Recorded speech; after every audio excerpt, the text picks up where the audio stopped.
নাম রাখতে হবে। 2 নাম্বার মেয়েকে মিষ্টি বা খাদ্য সোয়াতে হবে, মিষ্টি খাদ্য কোন খাবার সোয়াতে হবে। আল্লাহ রাসূল সাল্লাল্লাহু আলাইহি ওয়াসাল্লাম বলেছেন, তোমার বাচ্চা যখন জন্মগ্রহণ করে একজন আলেমকে নিয়ে তার মুখের ভিতরে সুন্দর খাবারটা দিয়ে সেই খাবারটা একটু চিবিয়ে নিয়ে সেটা তোমার বাচ্চার মুখের সঙ্গে লাগিয়ে দাও। খাইতে পারবে না কিন্তু সোয়াতে হবে। এটা হচ্ছে 3 নাম্বার দায়িত্ব। 4র্থ নাম্বার দায়িত্ব হচ্ছে আকিকা করা। 4র্থ নাম্বার দায়িত্ব কি? 4র্থ নাম্বার দায়িত্ব হচ্ছে আকিকা করা। আকিকা দেয়া আছে রাসূলুল্লাহ সাল্লাল্লাহু আলাইহি ওয়াসাল্লামের সুন্নাত, কিন্তু আসলে এই আকিকা আজকে আর আকিকা নাই, এটা হালখাতায় পরিণত হয়ে গিয়েছে।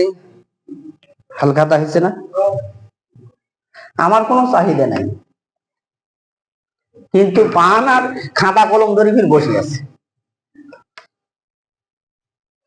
আল্লাহ রাসূল সাল্লাল্লাহু আলাইহি ওয়াসাল্লাম বলেছেন, তোমরা পিতা